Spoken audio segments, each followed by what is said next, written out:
नमस्ते भाई लोग। और बताइएगा कि हाल चाल है। मज़े में हो। देखिए बेटा, आज से आपकी एक्सरसाइज ठीक है। 10.2 स्टार्ट कर रहे हैं, ठीक है। हाँ देखिए मेरे को पता है आप इस क्लास को अभी तो शेयर नहीं करोगे, ठीक है। आप क्लास लेने आए हो यहाँ पे, क्लास लो। ठीक है, क्लास जैसे ही पूरी हो जाए तो आपको ठीक है ये शेयर करना है, ठीक है, अपने दोस्तों के पास। और आपको सब्सक्राइब भी करना है, ठीक है। अरे इसकी तो ज़रूरत ही नहीं होनी चाहिए कहने की, ठीक है। जो समझदार है वो तो समझ जाता है, ठीक है। आगे बात सुन में। ठीक है बेटा, चलते फिर आगे। देखिए, हाँ सवाल पे आ जाते हैं। देखो, हाँ पहला सवाल क्या कहता है। बोलता है एक बिंदु Q से एक वृत्त पर एक स्पर्श रेखा की लंबाई है। एक बिंदु Q से एक वृत्त पर एक स्पर्श रेखा की लंबाई कितनी है? 24 है। हर Q को केंद्र से दूरी, ठीक है, तो एक वृत्त तो बना लेते हैं हम। और एक बाह्य बिंदु है, ठीक है। देखो, हमने एक वृत्त बना दिया। देखो, बोला है एक बी।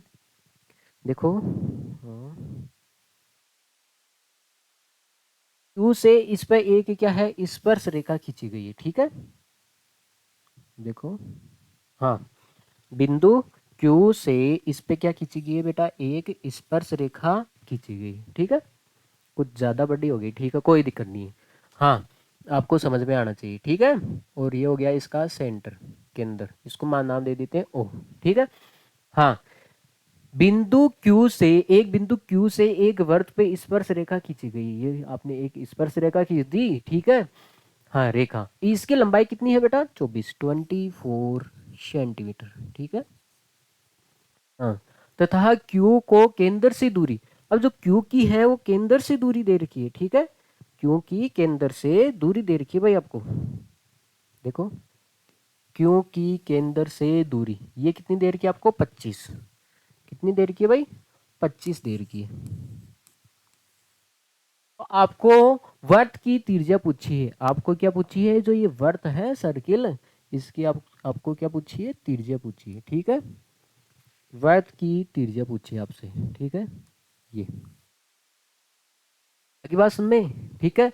अब देखो, देखिए, हाँ, दो साइड दे रखी है, तो तीसरी साइड निकालने के लिए कौन से क्या यूज करते हैं? पाइथागोरस बाबा का मंत्र यूज करते हैं ना। अब देखो, पाइथागोरस बाबा का मंत्र किसमें लगता है? समकोण त्रिभुज में लगता है। तो पहले इसको समकोण बनाओ भाई, ठीक है। समकोण बनाने के लिए आपको पता है त्रिज्या, इसको नाम दे देते हैं भाई, स्पर्श बिंदु है ये, ठीक है। ये स्पर्श बिंदु, इसको नाम दे देते हैं पी। आपको पता है ये त्रिज्या स्पर्श रेखा के ऊपर क्या होती है? लंब होती है, ठीक है। आगे बात में इसका हल करते हैं भाई। आपको ये पता होना चाहिए जो त्रिज्या है ओपी, ये किसके ऊपर लंब होती है बेटा? स्पर्श रेखा के ऊपर क्या होती है? लंब होती है, ठीक है। आगे बस में, हाँ, पर में कौन सी होगी? पर में 10.1। भाई पर में 10.1 क्या बताती है हमें? जो त्रिज्या होती है वो स्पर्श रेखा के ऊपर क्या होती है? लंब होती है। लंब होती है तो इसका मतलब 90 डिग्री का कोण बढ़ेगा ना। इसका मतलब है जो एंगल पी है वो कितने डिग्री का है? 90 डिग्री का है, ठीक है। तो अतः एक क्या बन गया ये? अतः ओ पी क्यू एक समकोण त्रिभुज है। क्या है? समकोण त्रिभुज है, ठीक है। समकोण त्रिभुज है। जब ये समकोण त्रिभुज है तो आपको पता होना चाहिए समकोण त्रिभुज में कौन सा पाइथागोरस बाबा का प्रमेय लगता है, ठीक है। त्रिभुज ओ पी क्यू में क्या लगा दो आप? पाइथागोरस में।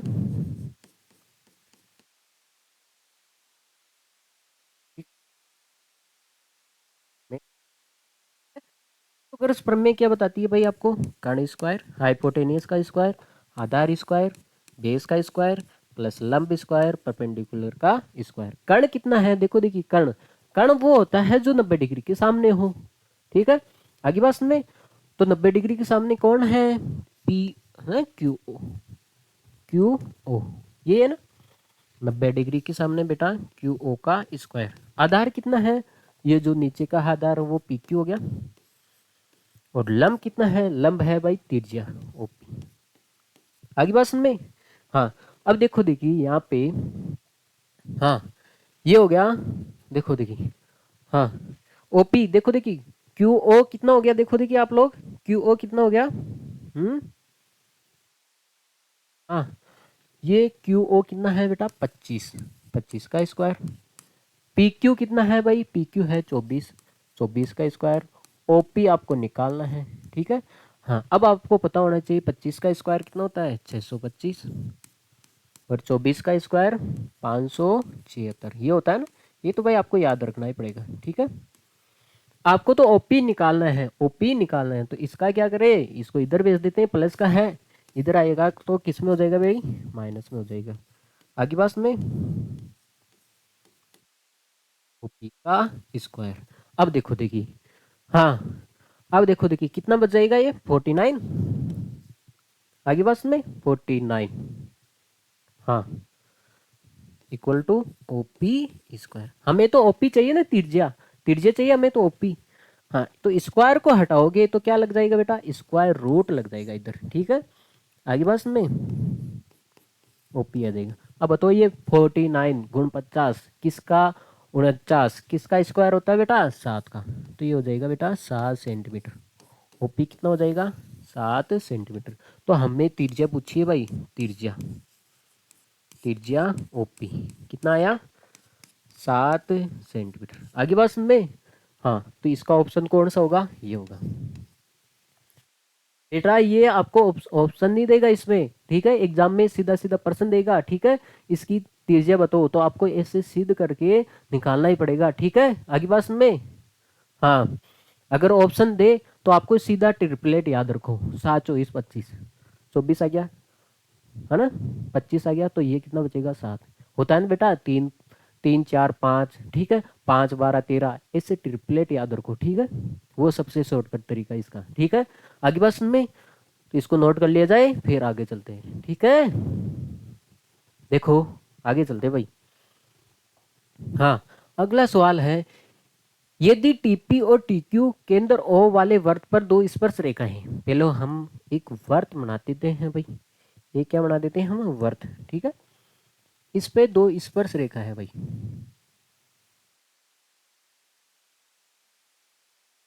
ठीक है, दो स्पर्श रेखा है, ठीक है। तो मतलब ये स्पर्श रेखा कहाँ से स्टार्ट हो रही है, देखो बेटा इसमें भी टी आ रहा है और इसमें भी क्या आ रहा है, टी आ रहा है। इसका मतलब कोई बाहर बिंदु टी होगा, बाहर कोई बिंदु है टी, ठीक है भाई। यहाँ पे है बिंदु टी है, यहाँ से दो स्पर्श रेखा खींच देते हैं, ठीक है, खींच दे भाई। देखो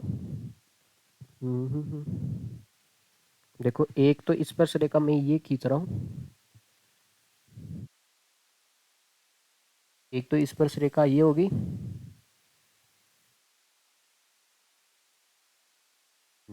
दूसरी स्पर्श रेखा ये होगी,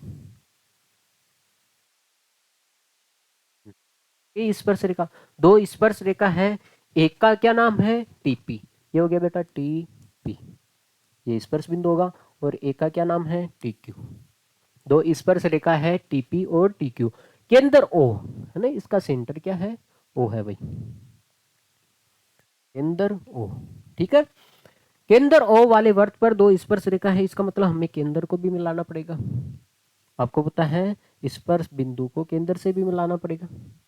आगे बात समझ में, हाँ अब देखो, तो इस प्रकार है कि ये कोण दे रखा है P O Q, P O Q, ये कोण आपको दे रखा है भाई 110, 110 डिग्री, ये दे रखा है ना, P O Q, P O Q, ये आपको 110 डिग्री दे रखा है, ठीक है। आगे बात में, तो आपको पूछा है P T Q, P T Q, ये एंगल आपसे पूछा है भाई। आगे बात में, ये एंगल आपसे पूछा है, तो देखो देखिए चतुर्भुज बन रहा है, आपको पता है त्रिज्या है, जो त्रिज्या है स्पर्श रेखा के ऊपर क्या होती है, लंब होती है। इसका मतलब ये भी 90 डिग्री का होगा और ये भी 90 डिग्री का होगा। आगे बात समझ में, ठीक है। जो एंगल पी है और एंगल क्यू है क्या है, 90 डिग्री के होंगे ना, देखो, हाँ क्योंकि देखो देखिए इसका हल करते हैं भाई। हाँ जो ओपी है, ओपी है वो किसके ऊपर लंब होगा, ये त्रिज्या, ये त्रिज्या इस टीपी के ऊपर क्या होगी, लंब होगी, ठीक है। और जो ओ क्यू है, ये त्रिज्या ये त्रिज्या इस स्पर्श रेखा के ऊपर क्या होती है, लंब होती है। ठीक है, टी क्यू के ऊपर क्या होती है, लंब होती है। क्यों होती है भाई लंब, परमे हमारी थ्योरम होती है ना, परमे 10.1 से। आगे बात सुनने, तो इसका मतलब है ये लंब होती है, तो इसका मतलब है एंगल एंगल पी और एंगल क्यू ये कितने डिग्री के होंगे भाई, 90 डिग्री के होंगे। आगे बात सुनने, 90 डिग्री के होंगे दोनों के दोनों। अब एक बात बताओ, आपके पास कितने कोण बन गए, 1 2 3 4, चार कोणों से घिरी हुई बंद आकृति क्या कहलाती है, चतुर्भुज कहलाती है। आगे बात सुनने, ठीक है। हाँ, तो आप देखो चतुर्भुज लिख दो आप, चतुर्भुज टी पी ओ क्यू में, चतुर्भुज है ना, टी पी ओ क्यू में। हाँ, आपको पता है चारों कोणों का योग कितना होगा, एंगल टी, एंगल पी और एंगल ओ और एंगल क्यू। बताओ देखिए बेटा, चतुर्भुज के चारों कोणों का योग कितना होता है, 360 होता है भाई, 360 डिग्री होता है। ठीक है, आगे बात सुन में। हाँ, तो ये हो गया बेटा एंगल टी। आपको ये देर का एंगल पी कितना है, 90 है। और ये कितना आपको 110 देर का है, और ये कितना देर का भाई, 90 डिग्री देर का है। आगे बात सुन में, 360। अब देखो, हाँ भाई देखो, एंगल टी प्लस ये देखो 90, और ये देखो कितना हो गया, 200, 200 हो गया ना टोटल, 290 डिग्री। आगे बात सुन में, इक्वल टू 360 डिग्री। हमें तो एंगल टी ज्ञात करना है ना भाई, एंगल टी। तो ये प्लस का है, उधर जाएगा तो किस में हो जाएगा भाई, ये प्लस का उधर जाएगा तो माइनस में भेज देते हैं। ठीक है, 360 इक्वल टू -290। तो कितना आ गया भाई, एंगल टी का मान कितना आ गया, 70 डिग्री। कितना आ गया, 70 डिग्री आ गया, ये आ गया ना 70 डिग्री। आगे बात में तो पूरा लिख देते हैं, एंगल टी का मतलब क्या है, ये पी टी क्यू है, पी टी क्यू। इसको पूरा लिख देते हैं, एंगल टी को आप लिख सकते हो ना, पी टी क्यू। ये कितना आ गया, 70 डिग्री। आगे बात में, ठीक है। हाँ, ये दोनों कोण क्या होते हैं बेटा, एक दूसरे के संपूरक होते हैं। ये दोनों कोण क्या होते हैं, एक दूसरे के संपूरक सप्लीमेंट्री होते हैं। ठीक है, आगे बात में, क्योंकि आप देखो बेटा, आप एक बात बताओ बताओ, 180 360 का हम दो भाग करते हैं, तो 180 और 180। इसका मतलब है ये जो एंगल पी और एंगल क्यू है, ये 180 ले जाएगा भाई, एंगल पी और जो एंगल क्यू है ये 180 ले गया भाई, ये 90 और ये 90, 180 ले गया। इसका मतलब ये दो बच गए, ये दो बच गए। इन दोनों कोणों का योग कितना होगा, 180 होगा ना, ओ और टी का 180 होगा। और आपको पता है, हाँ, वे दो कोण जिनका योग 180 होता है, वे दो कोण जिनका योग 180 होता है, वो एक दूसरे के क्या होते हैं, संपूरक होते हैं। इसका मतलब ये आमने सामने बैठे हैं ना, ये एक दूसरे के संपूरक है। इसका मतलब 110 का संपूरक कोण कितना होता है, 70 होता है ना, तभी तो ये 70 आया है। ठीक है, ऐसे समझो इसको। ठीक है, एक बार नोट कर लिया जाए, फिर हम आगे चलते हैं। ठीक है, हाँ बेटा,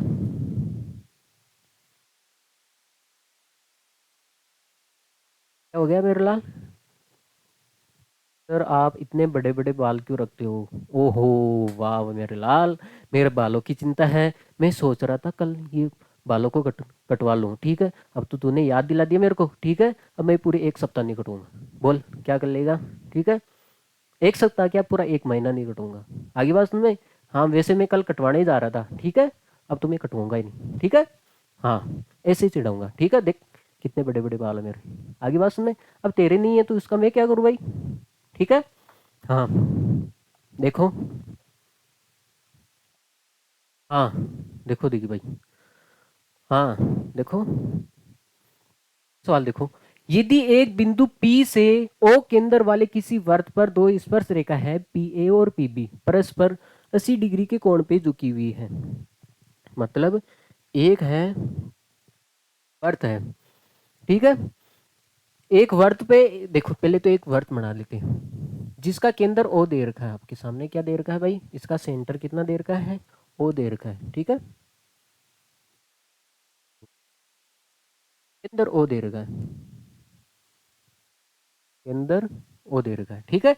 हाँ, एक बाह्य बिंदु है, एक क्या है बेटा, बाह्य बिंदु है, ठीक है। एक बाह्य बिंदु, यदि एक बिंदु P से केंद्र O वाले किसी वृत्त पर दो स्पर्श रेखा खींचनी। अरे एक बिंदु ले लेते हैं हम P, यहाँ से हमने बिंदु ले लिया हमने P, यहाँ से हम दो स्पर्श रेखा खींच रहे हैं, यहाँ से आपको दो स्पर्श रेखा खींचनी है भाई, ठीक है। तो देखो एक स्पर्श रेखा तो ये हो गई, दूसरी स्पर्श रेखा ये होगी, ठीक है। हाँ देखो दो स्पर्श रेखा खींच दी आपने। हाँ देखो आगे, यदि एक एक बिंदु P से, एक बिंदु P से O केंद्र वाले वृत्त पे दो स्पर्श रेखा है, एक तो PA है, इसका मतलब ये हो गया A, इसको नाम दे देते हैं हम A, और ये क्या हो जाएगा बेटा B। एक है PB, ठीक है। स्पर्श रेखाएं परस्पर 80 डिग्री के कोण पे झुकी हुई, ये दो जो स्पर्श रेखाएं हैं ये कितने डिग्री के कोण पे झुकी है बेटा, 80 डिग्री। इसका मतलब ये कोण 80 डिग्री होगा, साफ साफ बोला है। ये दोनों स्पर्श रेखाएं, ये दोनों स्पर्श रेखाएं एक दूसरे के 80 डिग्री के कोण पे झुकी हुई है, ठीक है। आगे बात समझ में। हाँ देखो देखिए, हाँ तो आपको ये बताना है एंगल POA कहाँ पे मर गया, POA, इसका मतलब इसको मिलाना पड़ेगा, POA ये एंगल पूछा है ना, तो आपको मिलाना पड़ेगा, ठीक है। इसको मिला देते हैं, ठीक है। मिलाने का तरीका, मिलान कर देते हैं इसका, देखो मैं कर रहा हूँ इसका मिलान, इसको मिला देते हैं, ठीक है। हाँ भाई, हाँ। आपको पता है तिरछा को भी मिलाना पड़ेगा ऐसे, ओए होए क्या है नाटक, तिरछा को भी मिला दिया हमने, ये तो नहीं मान रहा भाई। हाँ तिरछा को मिला दिया, ठीक है। आपको पता है इस तिरछा को भी मिलाना पड़ेगा। हाँ इसने कौन कौन सा पूछा है आपसे, ये पूछा है भाई, ये पूछा है ये कौन कितने डिग्री का होगा। आगे बात समझ, POA, POA। अब देखो देखिए बेटा, हाँ पहले एक बात बताओ, हाँ मैं तो इसको पूरा डिटेल में सोल्व करवा रहा हूँ, ठीक है। अगर ये पर्सन आपके सोल्व करने में आ जाए तो फिर क्या करोगे, ठीक है। यहाँ पे तो आपको ये आंसर याद रख लो 50 होगा, ठीक है। देखो आपको पता है ये 90 डिग्री का होता है, पर मैं 10.1 से, और ये भी कितना होता है 90 डिग्री का होता है ना, पर मैं 10.1 बताती है हमें, है ना। तिरछा इसके ऊपर क्या होती है, स्पर्श रेखा के ऊपर क्या होती है, लंब होती है, ठीक है। आगे बात में, तो हम क्या करेंगे बेटा, इन दोनों त्रिभुजों को एक आपने आपने सिद्ध सर्वांग सम सिद्ध किया है ना। 10.2 में आपने इन दोनों त्रिभुजों को सर्वांग सम सिद्ध किया है। जब सर्वांग सम सिद्ध किया, पर में 10.2 क्या बताती है बेटा, स्पर्श रेखाओं की लंबाइयां क्या होती है, बराबर होती है। स्पर्श रेखाओं की लंबाइयां क्या होती है, बराबर होती है। और ये दोनों त्रिभुज क्या होते हैं, सर्वांग सम होते हैं। जब सर्वांग सम होते हैं तो हमने ये सिद्ध किया था बेटा दोनों त्रिभुजों को, ठीक है। हाँ जैसे मान लेते हैं P, देखो इसका मतलब OAP, इसको हमने सर्वांग सम सिद्ध किया है बेटा त्रिभुज OBP के, तो सर्वांग सम सिद्ध किया है। जब सर्वांग सम सिद्ध हो जाएगा तो इसका इस त्रिभुज का एंगल O, इस त्रिभुज का एंगल O और इस त्रिभुज का एंगल O, ये दोनों क्या होते हैं, बराबर होते हैं। आगे बात समझ में, इस त्रिभुज का एंगल O और इस त्रिभुज का एंगल O, ये दोनों क्या होंगे, बराबर हो जाएंगे, क्योंकि ये दोनों त्रिभुज क्या है, सर्वांग सम है। सर्वांग सम त्रिभुज के संगत कोण बराबर होते हैं भाई, संगत कोण बराबर होते हैं ना। इस त्रिभुज का एंगल O और इस त्रिभुज का एंगल और क्या हो जाएगा, बराबर हो जाएगा। आगे बात सुनने, और हमने अभी भी पढ़ा है ये समूह कोण क्या होते हैं, बराबर होते हैं, संपूरक होते हैं ना एक दूसरे के। इसका मतलब ये 80 है, 80 का संपूरक कितना हो जाएगा, 100। बेटा ये पूरा कोण 100 हो जाएगा, इसको दो बराबर भागों में बांट दो, 50-50 होगा ना। तो आप देखो ये मैंने आपको मौखिक समझा दिया, ठीक है। अब इसका प्रैक्टिकल देखो देखिए कैसे है। पहले तो मैं इसको सर्वांग सम सिद्ध कर रहा हूँ, ठीक है, आप तो भूल गए होंगे, ठीक है। पहले मैं इसको क्या कर रहा हूँ, सर्वांग सम सिद्ध कर रहा हूँ। हाँ तो देखो त्रिभुज ले लेता हूँ मैं AP, मैं त्रिभुज OBP में, हाँ अब आपको पता है एंगल A और एंगल B क्या हो जाएगा, 90 डिग्री। भाई 90 डिग्री होगा ना, 90 डिग्री होगा। क्यों होगा? हमारी परमेय बताती है बेटा, परमेय 10.1 से, ये दोनों क्या हो गए बेटा, 90 डिग्री हो गई। अब देखो, देखिए दोनों त्रिभुजों को मैं सर्वांग सम सिद्ध कर रहा हूँ। अब आपको पता है ये भी त्रिज्या है, पता है ना आपको? हाँ, ये भी त्रिज्या है और ये भी क्या है, त्रिज्या है। त्रिज्या त्रिज्या जाहिर सी बात है बराबर होती है, इसका मतलब है ओ ए किसके बराबर हो जाएगा बेटा, ओ बी की। ठीक है, आगे बात में, वर्त की त्रिज्या, ये क्या है, वर्त की त्रिज्या, वर्त की त्रिज्या है ना ये, ठीक है। हाँ, अब देखो दूसरी बात, इस त्रिभुज में पीओ और इस त्रिभुज में भी क्या आ रहा है, पीओ उपनिष्ठ आ रहा है भाई। इसका मतलब हो गया पीओ इक्वल टू पीओ, उपनिष्ठ भुजा। ठीक है, बेनिष्ठ उपनिष्ठ भुजा है, तो इसका मतलब क्या है? अब देखो, आपने एक कोण तो 90 डिग्री का ले लिया, आर, राइट एंगल ट्राइंगल होता है 90 डिग्री, और एक साइड वर्त की, देखो ये साइड ले ली, एक तो ये क्या है, साइड है, ठीक है, और ये क्या है, हाइपोटेन्यूज है, कर्ण है ना ये, कर्ण। देखो एक तो कर्ण बराबर है, देखो ये भुजा दोनों में आएगी ना भाई। देखो एक तो 90 डिग्री का बराबर है दोनों में, और 90 के सामने वाली भुजा कर्ण है, और इसके सामने वाली भुजा कर्ण है, कर्ण बराबर है, इसका मतलब हाइपोटेन्यूज है, और एक साइड बराबर है, एक साइड बराबर है समकोण त्रिभुज में। ठीक है, तो ये देखो, हाँ 90 डिग्री वाला हो गया, एक साइड होगी और एक हाइपोटेन्यूज हो गया, ठीक है, कर्ण हो गया ना बराबर। तो इसका मतलब ये हो गया बेटा आरएचएस, आरएचएस सर्वांग समता। बेटा हमने पूरा डिटेल में पढ़ा है, पर मैं 10.2 सिद्ध किया ना, उसमें है ये, ठीक है। आरएचएस सर्वांग समता से, ठीक है, ये दोनों त्रिभुज क्या हो जाएंगे भाई, ओ ए पी।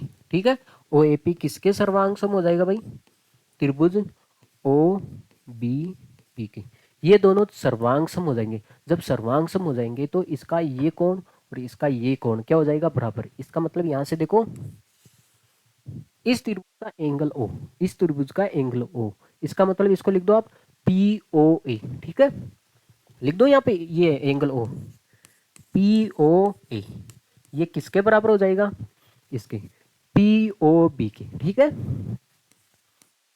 तो मान लेते हैं, ये इसको मान लेते हैं थीटा, ये दोनों बराबर हो जाएंगे भाई, ये दोनों क्या हो जाएंगे भाई, बराबर हो जाएंगे। ये थीटा है तो ये भी कितना हो गया, थीटा हो गया, बराबर मान लिया हमने, थीटा मान लिया। ठीक है,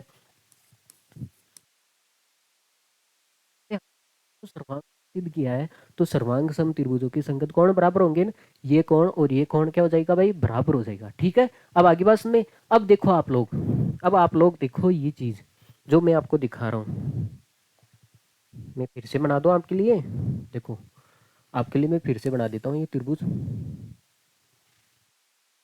ये बाह्य बिंदु। ठीक है, इस पे आपने एक स्पर्श रेखा तो ये खींची है, दूसरी स्पर्श रेखा ये खींची है। ठीक है, हाँ ये हो गया इसका केंद्र, तो भाई ए ओ और बी। अब बताओ ये पूरा कोण कितना हो गया भाई, ये पूरा कोण कितना हो गया, बताओ, ये पूरा कोण, ये थीटा प्लस थीटा, 2 थीटा हो गया ना, ये 2 थीटा हो गया, और ये कितना हो गया भाई, 90 डिग्री का हो गया, और ये कितना हो गया, 90 डिग्री का हो गया, आगे पास में, और ये कितना देर का आपको, 80 डिग्री का। अब बताओ ये चतुर्भुज बन गया, एक ही क्या बन गया, चतुर्भुज बन गया। ठीक है, हाँ, तो आप देखो, देखिए, तो लिखो यहाँ पे चतुर्भुज, चतुर्भुज ले लो आप, कौन सा, पी ए ओ बी में, पूरा चतुर्भुज ले लो। आपको पता है चतुर्भुज के चारों कोणों का योग, ठीक है, चतुर्भुज के चारों कोणों का योग कितना होता है, 360 होता है ना। हाँ, तो angle, angle P, angle P plus angle A plus angle O plus angle B कितना होगा, 360। अब देखो एंगल पी कितना है, 80 डिग्री है, एंगल ए कितना है, 90 डिग्री है, और एंगल ओ कितना है, देखो 2 थीटा है, कितना है, 2 थीटा है, प्लस एंगल बी कितना है, 90 डिग्री है, आगे बात में 360 260। अब देखो ये कितना हो गया, हाँ 260 हो गया नहीं, 260। तो 2 थीटा प्लस कितना हो जाएगा ये 260 इक्वल टू कितना हो गया 360। आगे बात समझ में।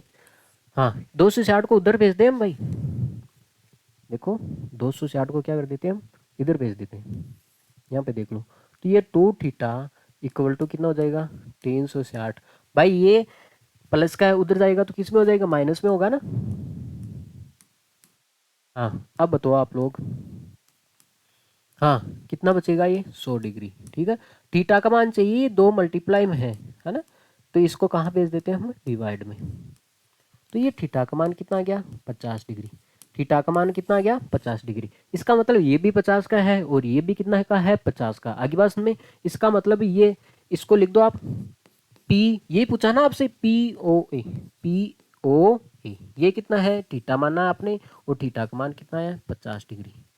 आगे बात में, ये तो आपको सिद्ध करना था, ठीक है। अब देखो देखिए बेटा, मैं आपको फिर से समझा देता हूँ एक बार मौखिक।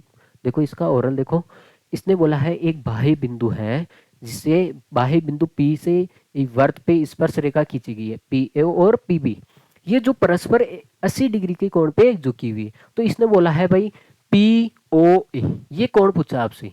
आगे बस में ये कोण पूछा है, ठीक है, देख रहे हो ना, ये कोण पूछा आपसे, ये कोण आपसे पूछा है। अब देखो देखिए मैंने क्या किया कि अब दोनों त्रिभुजों को हमने सर्वांग सम सिद्ध कर दिया, दोनों त्रिभुजों को क्या कर दिया हमने सर्वांग सम सिद्ध किया। देखो एक तो 90 डिग्री मिल गया, अरे 90 डिग्री मिल जाता है तो वहां पे आरएचएस का रोल लगता है। आपको पता है ये त्रिज्या स्पर्श रेखा के ऊपर लंब होती है, त्रिज्या स्पर्श रेखा के ऊपर क्या होती है, लंब होती है, लंब हो गया।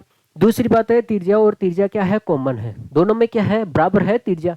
अरे ओ बी और ओ ए वर्ग की त्रिज्या है ना दोनों ही, तो ये त्रिज्या त्रिज्या बराबर होगी। और ये क्या है, दोनों में उपनिष्ठ भुजा रही है, दोनों में क्या आ रही है उपनिष्ठ भुजा हो रही है। तो यहाँ पे आरएचएस का सर्वांग समता रूल से ये दोनों क्या हो गया, सर्वांग सम हो गया। जब सर्वांग सम हो गया तो आपको पता है सर्वांग सम त्रिभुजों के संगत कोण क्या होते हैं, बराबर होते हैं। इसका मतलब है ये कोण और ये कोण क्या होगा, बराबर। यदि ये थीटा है तो ये भी कितना होगा भाई, थीटा होगा। ये बोल रहा है तू भी थीटा है तो मैं भी थीटा, ये बोल रहा है भाई तू भी गधा है तो मैं भी गधा, ऐसे बोल रहा है ये, ठीक है। आगे बात समझ में। हाँ अब आपको पता है ये चतुर्भुज बन गया, एक क्या बन गया, चतुर्भुज है ये, ठीक है। अब आपको पता है चतुर्भुज के चारों कोणों का योग कितना होता है 360 होता है। यहां से मैंने थीटा का मान निकाल लिया और थीटा ही तो है ये। आगे बात सुन में, हाँ ठीक है बेटा, ये सम्मुख कोण होते हैं, ये क्या होते हैं सम्मुख कोण होते हैं। सम्मुख कोण क्या है, समपूरक कोण, ये एक दूसरे के संपूरक कोण होते हैं। ये 80 है तो ये कितना बचा फिर 100, क्योंकि 80 का संपूरक कोण कितना होता है 100। अब 100 को 2 बराबर भागों में बांट दो, क्योंकि इसने आधा एंगल पूछा है ना, ऊपर वाला ही पूछा है ना, तो 100 का आधा आधा कर दो, 50-50 हो जाएगा ना, ऐसे। आगे बात सुन में, एक बार नोट कर लिया जाए फिर आगे चलते हैं, ठीक है, घबराने की नहीं है, ठीक है। हाँ 1 मिनट,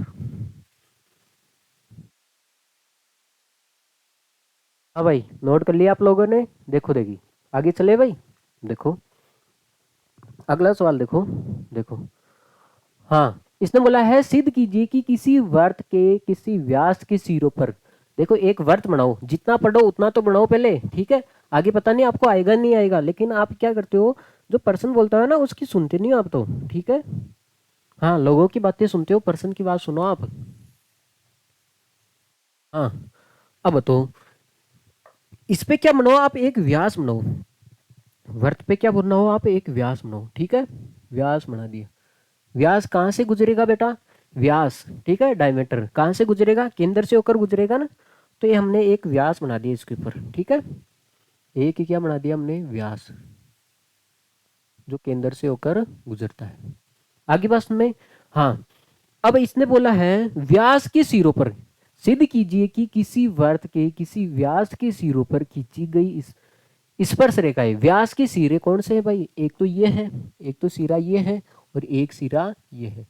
इस पे आपको क्या खींचना है, स्पर्श रेखा खींचनी है, और इस पे हम खींच देते हैं। देखो इसने बोला है ना साफ साफ, व्यास के सिरों पे खींची गई स्पर्श रेखा, इतना जितना बोले उतना पढ़ लो पहले, ठीक है। हाँ ये जितना बोला उतना काम कर लेते हैं। व्यास है, इसके सिरे हैं, इसके दो ही तो सिरे हैं, ऊपर वाला है नीचे वाला, दो ही तो मुख है। इस पे क्या करना है आपको, स्पर्श रेखा खींचनी है भाई, इस पे हम एक तो ये होगी स्पर्श रेखा, ठीक है, और एक ये होगी स्पर्श रेखा। जो स्पर्श रेखा है दोनों, ये आपस में समांतर होती है। व्यास की सिरों पर खींची गई स्पर्श रेखा आपस में क्या होती है, समांतर होती है। ये आपको सिद्ध करना है, ठीक है। इसका नाम दे देते हैं हम ए, हो जाएगा भाई सी, और ये क्या हो जाएगा डी। आपको क्या सिद्ध करना है, ये दोनों रेखाएं क्या होती है, समांतर होती है। ये आपको सिद्ध करना है, ठीक है। हाँ, इसने ये बोला है व्यास के सिरों पर खींची गई स्पर्श रेखाएं समांतर होती है। जो स्पर्श रेखाएं हैं ये आपस में क्या होती है, समांतर होती है, ठीक है। आगे बात में तो जो पहले दिया है वो लिख लेते हैं।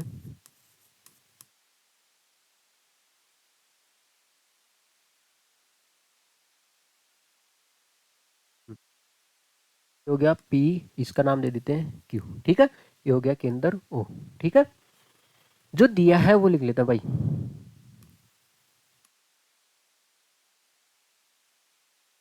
केंद्र ओ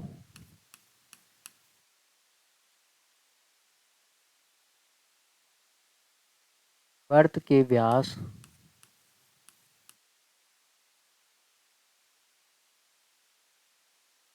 के सिरे, ठीक है। वर्त के व्यास के सिरे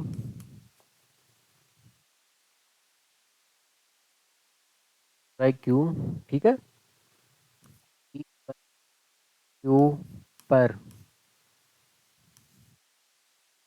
तो स्पर्श रेखाएं क्रमशः, ठीक है। क्रमशः कौन सी, एक तो ए बी व सी डी, ठीक है। सी डी लिखा है केंद्र ओ वाले वर्त के, केंद्र ओ वाले वर्त के व्यास के सिरों पर, व्यास है इसके सिरे हैं पी और क्यू, व्यास के दो सिरे हैं पी और क्यू है। इस पे आपको स्पर्श रेखा खींची गई है। पी पे तो है ए बी स्पर्श रेखा और क्यू पे क्या है ना, सी डी स्पर्श रेखा है। और आपको क्या सिद्ध करना है भाई, सिद्ध करना है, क्या सिद्ध करना है, आपको ये सिद्ध करना है स्पर्श रेखाएं आपस में क्या होती है, समांतर। ए बी किसके समांतर है, सी डी के। आप एक बात बताओ मेरे को, समांतर रेखाएं आपको बताना है, समांतर रेखाएं दो रेखाओं को समांतर सिद्ध करना है, उसके लिए क्या करना पड़ेगा, कड़ाई पर नीर चढ़ाना पड़ेगा क्या। दो रेखाएं हैं, इसको समांतर सिद्ध करने के लिए आपको क्या करना पड़ेगा, बताओ। हाँ, दो रेखाएं समांतर कब होती हैं, जब एकांतर अंतःकोणों का योग, जब अंतःकोणों का योग, दोनों अंतःकोणों का योग कितना हो जाए 180, दोनों अंतःकोणों का योग कितना हो जाए 180 हो जाए, तब ये रेखाएं क्या हो जाती हैं, समांतर हो जाती है ना। दोनों अंतःकोणों का योग कितना हो जाए 180 हो जाए, तब दोनों रेखाएं क्या होती है, समांतर हो जाती है। तो इसी चीज का हम यहाँ पे प्रयोग करेंगे, ठीक है। इसी चीज का हम यहाँ पे क्या करेंगे भाई, प्रयोग करेंगे, ठीक है। देखो, हाँ, अब एक बात बताना मेरे को, इसको मैं थोड़ा हटा देता हूँ भाई।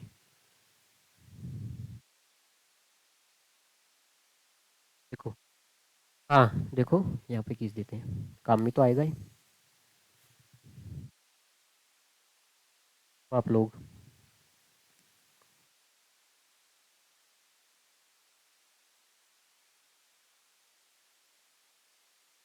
अब एक बात बताओ, ये तो है केंद्र हमारा ओ, ठीक है। ये तो है केंद्र ओ है, ये हो गया पी, और ये क्या हो गया क्यू। इस ओ को भी हटा देते हैं, ठीक है भाई। देखो कहाँ गया, ये हो गया भाई पी, और ये हो गया क्यू। अब एक बात बताओ, इन दोनों रेखाओं को समांतर सिद्ध करना आपको, ए बी और ये हो गया सी डी, इसको आपको समांतर सिद्ध करना है। अब एक बात बताना, आपको पता है त्रिज्या, त्रिज्या स्पर्श रेखा के ऊपर क्या होती है, लंब होती है। जो ये त्रिज्या है, जो ये त्रिज्या है स्पर्श रेखा के ऊपर क्या होगी, लंब होगी ना। जो ये त्रिज्या है स्पर्श रेखा के ऊपर क्या होती है, लंब होती है। इसका मतलब जो ओपी त्रिज्या है, लिखते हैं इसकी, ठीक है। तो ओपी त्रिज्या है वो किसके ऊपर लंब होगी भाई? एबी के। एबी के लंब होगी ना। ओपी त्रिज्या है वो किसके ऊपर लंब होगी? एबी पे। और जो ओ क्यू त्रिज्या है वो किसके ऊपर लंब होगी? सीडी के। क्यों लंब होगी भाई? प्रमेय 10.1 से। क्यों? त्रिज्या लंब होती है भाई। त्रिज्या किसके ऊपर लंब होती है? हाँ, स्पर्श रेखा के ऊपर क्या होती है? लंब होती है। जब लंब होती है तो इसका मतलब है ये कोण 90 डिग्री का होगा और ये भी कोण कितना का होगा? 90 डिग्री का होगा। आगे बात में इसका मतलब है जो एंगल P है वो भी 90 डिग्री का होगा और जो एंगल Q है ये भी कितना होगा? 90 डिग्री का। अब एक बात बताओ, ये 90 और 90 कितने हो गए? 180 हो गया। मैंने अभी भी बताया दो अंतः कोणों का योग यदि 180 हो जाए तो वो रेखाएं आपस में क्या होती है? समांतर होती है। देखो समांतर हो गई नहीं। ठीक है, इसका मतलब है एंगल ये कौन सा हो गया? इसको नाम दे देते हैं हम, यहाँ पे है ना ओ। ठीक है, इसको इस कोण को क्या नाम दे? देखो इस प्यार को क्या नाम दे? इसको इसको नाम दे देते हैं हम बी पी ओ। ठीक है, एंगल बी पी ओ।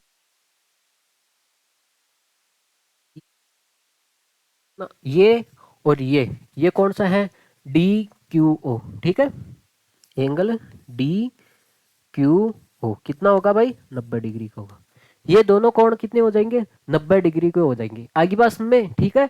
हाँ, इसका मतलब है इन दोनों कोणों का योग कितना आ रहा है? प्लस एंगल डी क्यू आ रहा है 90 + 90 कितना आ रहा है भाई? 180 डिग्री। इन दोनों अंतः कोणों का योग कितना आ रहा है भाई? 180 डिग्री है। अब जब अंतः कोणों का योग 180 आता है तो इसका मतलब दोनों रेखाएं क्या होगी? समांतर होगी। ठीक है, आगे बस में हाँ लिख देता हूं मैं, चूंकि दोनों अंतः कोणों का योग 180 डिग्री है। चूंकि दोनों अंतःकोणों का योग कितना है? 180 डिग्री आ रहा है, तो इसलिए अतः ये दोनों रेखाएं क्या होगी? समांतर होगी। जो ए बी है वो किसके समांतर होगी भाई? सी डी के समांतर होगी। ये तो आपको सिद्ध करना था। आगे बस में ए बी किसके समांतर है? सी डी के। ये आपको सिद्ध करना है। कहाँ मर गया ये? यहाँ। ठीक है, ए बी किसके समांतर है? सी डी के समांतर है। देखो इसने बोला है एक क्या है? एक जीवा लो। आप क्या लो? एक जीवा लो। इसके नहीं, व्यास लो। ठीक है, व्यास लो आप। केंद्र ओ है ना, व्यास लो। आपको पता है व्यास तो केंद्र से होकर गुजरता है। ठीक है, हाँ व्यास लिया। व्यास के दोनों सिरों पर आप क्या लिखो? स्पर्श रेखा खींचो। ठीक है, आगे बस में हाँ आपको ये बताना है जो स्पर्श रेखा है आपस में समांतर होती है। व्यास के सिरों पे खींची गई स्पर्श रेखा आपस में समांतर होती है। आगे बात में हाँ सीधा सीधा प्रश्न पूछा जाता है बेटा एग्जाम में। व्यास के सिरों पर खींची गई स्पर्श रेखा फिलिंग द ब्लैंक्स में देगा वो, है ना। आपस में कैसी होती है? प्रतिच्छेदी होती है, समांतर होती है ना। हाँ हाँ, संपाती होती है, ऐसे ऑप्शन देगा। तो आपको ये देखना है। हाँ, कोई भी एक वर्त है, इसका व्यास है, इसका क्या है? व्यास है। व्यास है, व्यास के सिरों पर जो खींची गई स्पर्श रेखा है वो आपस में क्या होती है? समांतर होती है। ठीक है, अगली बात सुनने, ये आपको शॉर्टकट आंसर भी याद रखना है। ठीक है, अब समांतर कैसी होती है मैंने सिद्ध करके बता दिया। क्योंकि आपको पता है ये त्रिज्या, वर्त की त्रिज्या स्पर्श रेखा पे क्या होती है? लंब होती है ना। वर्त की त्रिज्या स्पर्श रेखा के ऊपर क्या होती है भाई? लंब होती है।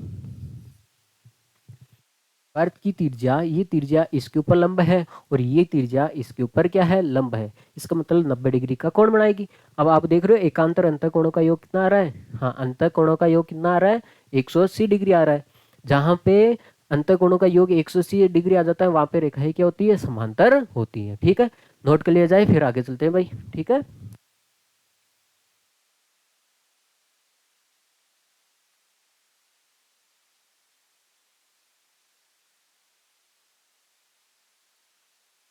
कर लिया आप लोगों ने? नोट कर लिया? ठीक है, आगे चलते हैं। देखो, हाँ अगला सवाल देखो। इसने बोला है सिद्ध कीजिए कि स्पर्श रेखा से स्पर्श बिंदु से स्पर्श रेखा सिद्ध कीजिए कि स्पर्श बिंदु से एक स्पर्श रेखा है। पहले तो हम स्पर्श बिंदु बना लेते हैं और फिर क्या बना लेते हैं, हम एक स्पर्श रेखा बना लेते हैं भाई, ठीक है। हम्म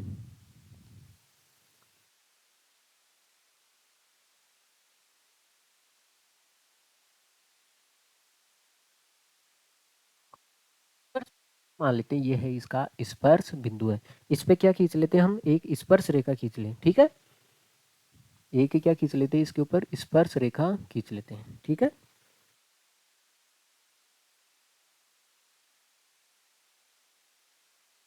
हमने खींच दी भाई स्पर्श रेखा, ठीक है। ये बोला है ना इसने, सिद्ध कीजिए कि स्पर्श बिंदु एक है, स्पर्श बिंदु है, इस पे क्या है, स्पर्श रेखा पर खींचा गया लंब, इस पे स्पर्श रेखा पे खींचा गया लंब। देखो लंब एक तो नीचे खींच सकते हैं, एक ऊपर खींच सकते हैं, ठीक है। वर्त के केंद्र से होकर जाता है, इसका मतलब ऊपर ही खींचना है, क्योंकि नीचे खींचोगे तो वर्त का केंद्र नीचे थोड़ी आएगा, ऊपर ही तो आएगा। तो आपको ये बताना है, ये हो गया बेटा वर्त का केंद्र, ये हो गया वर्त का केंद्र है। जो इसने बोला है स्पर्श बिंदु पे खींचा गया लंब, स्पर्श बिंदु पे खींचा गया लंब वर्त के केंद्र से होकर जाता है, ये आपको बताना है, ठीक है। स्पर्श बिंदु पर खींचा गया लंब वर्त के केंद्र से होकर जाता है, ये आपको क्या करना है, बताना भाई, ठीक है।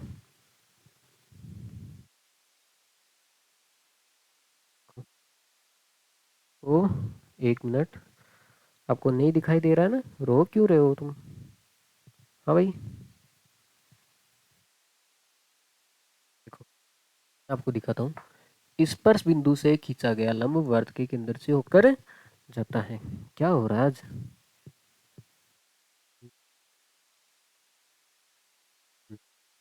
स्पर्श बिंदु से खींचा गया लंब, है ना, खींचा गया लंब वर्त के केंद्र से होकर जाता है, ये आपको बताना है। इसका मतलब है ये लंब है, ये हो गया स्पर्श रेखा मान लेते हैं ए, ये हो गया बी, ये हो गया स्पर्श बिंदु पी हो गया, और ये हो गया बेटा, इसका नाम दे देते हैं ओ डेस, इसका नाम दे देते हैं ओ। इसने बोला है भाई आपको ये बताना है, जो ये लंब है, इसने साफ साफ दिया है, इसने दिया है वो लिख लेते हैं भाई।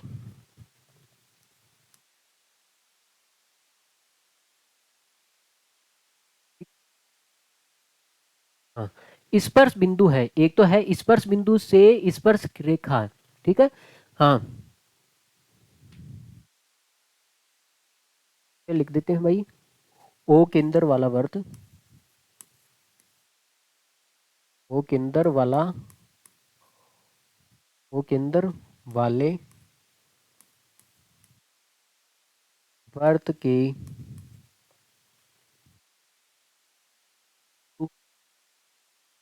वर्त के, ठीक है, बिंदु पी पर, है ना, बिंदु पी पर स्पर्श रेखा, बिंदु पी पर क्या है, स्पर्श रेखा बी स्थित है, ठीक है, स्थित है।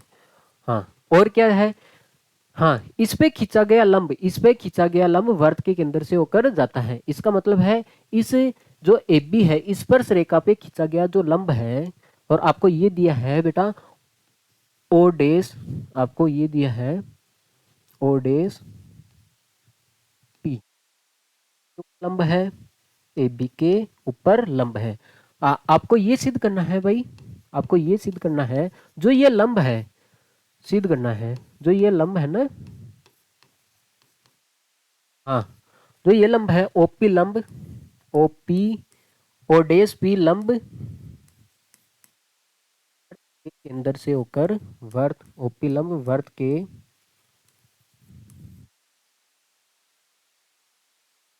केंद्र से होकर जाता है, ठीक है, होकर। आपको ये सिद्ध करना है, जो आप इस स्पर्श रेखा के ऊपर आपने एक लंब खींचा है, ठीक है, ओडेस पी, ठीक है, ये केंद्र से होकर जाता है, ठीक है, ये केंद्र से होकर गुजरता है, आपको ये सिद्ध करना है। अब एक बात बताना मेरे को, आप एक बात बताना बेटा, देखो हाँ ये तो चीज दिया, जो उत्पत्ति है पहले वो लिख लेते हैं, उत्पत्ति। देखो जो दिया है वो लिख लेते हैं। ओडेस पी किसके ऊपर लंब है, ए बी के। ये होगी हमारी समीकरण एक। अब एक बात बताओ, आपकी प्रमेय 10.1 प्रमेय बताती है ना भाई, भाई जो त्रिज्या होती है, जो त्रिज्या होती है अर्थ है, इस पे आप स्पर्श रेखा खींच रहे हो, इस पे क्या खींच रहे हो आप, एक स्पर्श रेखा खींच रहे हो। ये खींच दी आपने एक स्पर्श रेखा, एक स्पर्श रेखा खींच दी। तो इस पे जो त्रिज्या होती है, त्रिज्या ये लंब होगी ना इसके ऊपर, इसका मतलब ये हो गया ओ, ये हो गया पी, ये हो गया ए बी। 10.1 बताती है जो त्रिज्या है वो स्पर्श रेखा के ऊपर क्या होती है, लंब होती है। तो ये कंडीशन यहाँ से आ गई ना, जो ओपी है वो किसके ऊपर लंब है, ए बी के। समीकरण दो। ये कहाँ से आया बेटा, प्रमेय 10.1 से। अब एक बात बताना, एक बिंदु पे आपको लंब डालना है, एक ही बिंदु, देखो यहाँ पे पी बिंदु है, यहाँ पे भी क्या है, पी बिंदु है। तो एक बिंदु पे आप बताओ लंब कितने लंब डाल सकते हो। अब एक रेखा है आपके सामने, देखो मैं आपके सामने एक रेखा खींच दिया ना, देखो मैं ये रेखा यहाँ पे खींच देता हूँ, आपने एक रेखा खींच दी। हाँ इसका कोई पी बिंदु है, इसका कोई क्या है, पी बिंदु है। इस पे आप कितने लंब डाल सकते हो बेटा, आप दो लंब डाल सकते हो। एक तो आप ऊपर की ओर, बिल्कुल सीधी रेखा, एक तो आप ऊपर की ओर लंब डाल सकते हो और एक आप नीचे की ओर लंब डाल सकते हो।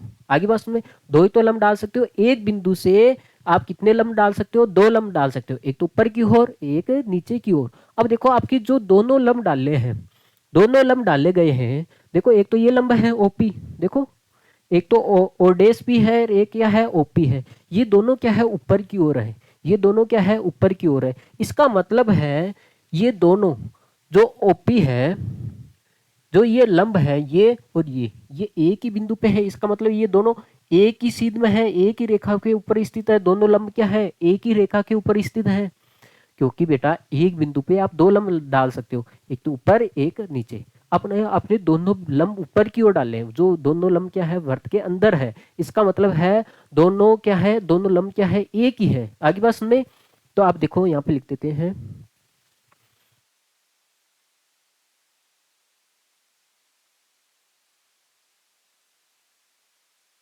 बी रेखा के, बी रेखा के बिंदु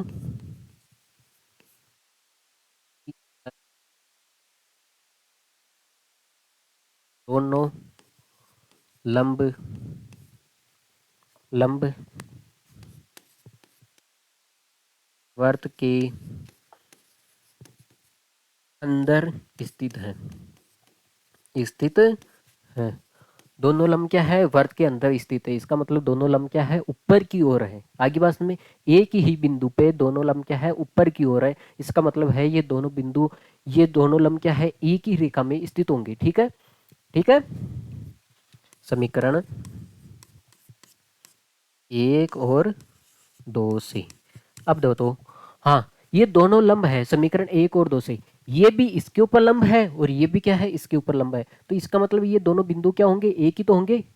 आगे बात में, ये दोनों बिंदु क्या होंगे, एक ही तो होंगे। हाँ समीकरण एक और दो से ओ डेस पी व ओ पी एक ही रेखा में क्या है बेटा, समाहित है, एक ही रेखा में समाहित है। ठीक है, समाहित है। अतः ओ डेस पी वर्त के केंद्र से होकर जाता है। अतः ओ पी डेस, ओ डेस पी वर्त के केंद्र ओ से होकर गुजरता है। ठीक है, आगे होगी मेरी बात समझ में। देखो देखिए, आपको ये ध्यान रखना है बेटा, एक रेखा है, इसके ऊपर एक बिंदु है। रेखा का कोई भी बिंदु ले लो आप, रेखा का क्या ले लो आप, कोई भी बिंदु ले लो। ठीक है, बताओ एक रेखा का एक बिंदु आपके सामने ये स्पर्श बिंदु है ना पी, ये है आपके सामने स्पर्श बिंदु है पी। इस पे आप लंब दो ही प्रकार से डाल सकते हो, एक तो आप ऊपर की ओर, लंब होता है बेटा सीधा परपेंडिकुलर, इसका मतलब आप एक ऊपर की ओर लंब डाल सकते हो और एक आप नीचे की ओर लंब डाल सकते हो। आगे बात समझ में? तो आपने क्या किया कि ये दोनों लंब डाले ना आपने, ये दोनों ही ऊपर की ओर डाले, ये दोनों ही लंब क्या डाले, ऊपर की ओर डाले। इसका मतलब ये नीचे की ओर आपने लंब डाला ही नहीं। इसका मतलब एक लंब आपने ये जो डाला है ये है ओडेस भी, ठीक है। हाँ, तो ये दूसरा भी लंब आपने ऊपर की ओर डाला है ना, इसका मतलब एक बिंदु पे ऊपर की ओर डालोगे तो एक ही तो लंब होगा ऊपर की ओर, ये हो गया ओडेस ओ। इसका मतलब हो गया ये दोनों एक ही रेखा में क्या है, समाहित है। ये दोनों क्या है, एक ही रेखा में समाहित है, ठीक है। एक बार नोट कर लिया जाए, फिर आगे देखते हैं भाई। हम्म। ओके भाई, देखो जरा, ठीक, आज के लिए इतना ही काफी, ठीक है। फिर आगे मिलते हैं, ठीक है। पहले आप इस क्लास को शेयर करना, ठीक है। पसंद आई तो पसंद तो आएगी आपको, ठीक है। हम्म। ओके बेटा, शेयर जरूर करना, ठीक है। मैंने आपको पहले ही बोला था। ओके बेटा, take care, bye, see you.